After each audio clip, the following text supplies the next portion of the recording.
আসসালামু আলাইকুম প্রিয় খামারি ভাইয়েরা। দেশ এবং প্রবাস থেকে যারা আমার ভিডিওটি দেখছেন সবাইকে আমার ভালোবাসা এবং শুভেচ্ছা। আবারও চলে আসলাম আপনাদের মাঝে নতুন একটা ভিডিও নিয়ে। তো আসলে প্রচন্ড ব্যস্ততার মধ্যে সময় যাচ্ছে আমার, তো এই জন্য আপনাদের সামনে ভিডিও নিয়ে হাজির হইতে পারলাম না, মানে ফেস নিয়ে আর কি। তো চিন্তা করলাম যে ছোট্ট একটা ভিডিও বানাই, আপনাদের কিছু প্রশ্নের উত্তর দিয়ে দিই। তো কালকে আমি যখন এই গরুগুলোকে নিয়ে ভিডিও আপলোড দিছিলাম, অনেকের অনেক ধরনের প্রশ্ন ছিল। তার মধ্যে কিছু প্রশ্ন এরকম যে গরুগুলো আমি কয়দিন পালন করব। তো আমি যদিও ভিডিওতে বলে দিছি, তারপর বলি এই যে গাভীগুলো আছে এগুলো আমি 3 মাসের জন্য ফ্যাটেনিং করব। এই যে দেখতেছেন গাভীটা যেমন শুয়ে আছে, অথবা এই যে গাভীটা, এই যে দেখেন প্রিন্টের গাভীটা দাঁড়ায় আছে, এই গাভীগুলার কিন্তু শরীরে কোনো মাংস নেই, শুধুমাত্র হাড়। এছাড়াও এর পাশের গরুটাতে যদি যাই, যদিও গরুগুলো এখন শুয়ে আছে, এগুলোকে আমি ডিস্টার্ব দিব না। তো শুয়ে থাকা অবস্থায় দেখেন গরুগুলো কিন্তু অনেক বড় বড় গরু, এগুলো যে ছোট গরু তা না, গরুগুলা কিন্তু মোটামুটি বড়ই গরু।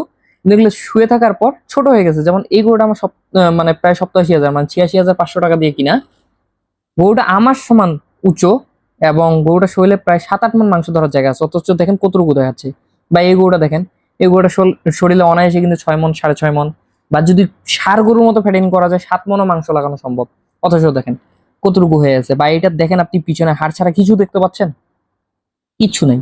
তো এই যে হাড়গুলা, বা এই যে বসে দেখেন যে একেবারে টপলা হয়ে আছে। টপলা বলতে আমাদের এখানে ছোট্ট জিনিস প্যাকেট করে ফেলাইলে যেটাকে বলে, যে আমাদের এখানে কিন্তু মানে এলাকার ভাষায় এগুলোকে টপলা বলে অনেক সময়। তো এগুলো কিন্তু প্যাকেট হয়ে আছে, মানে আপনার ছোট ছোট হয়ে আছে। তো এই যে গরুগুলা, এই হাড়গুলাতে যখন আমি মাংস লাগাবো, একটা কিন্তু সময়ের প্রয়োজন।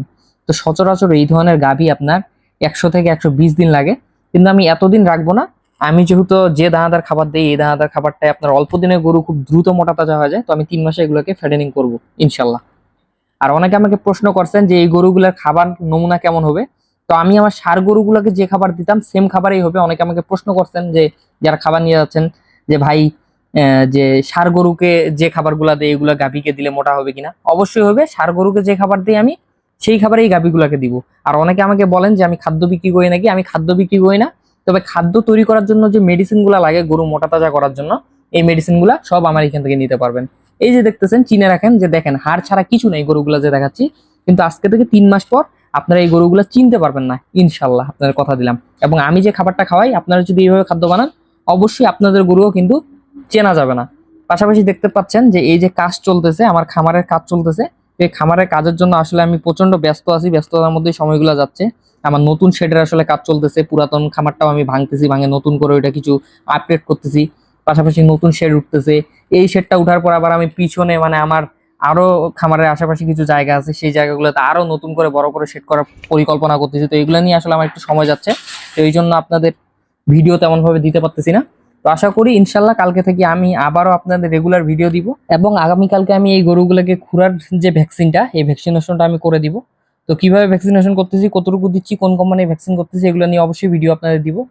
তো ততক্ষণ পর্যন্ত সবাই ভালো থাকবেন। আর যারা চ্যানেলটাতে সাবস্ক্রাইব করেননি, অবশ্যই চ্যানেলটা সাবস্ক্রাইব করে রাখবেন, আর ভিডিওটাতে একটা লাইক দিয়ে রাখবেন। সবাই ভালো থাকবেন, সুস্থ থাকবেন। আসসালামু আলাইকুম।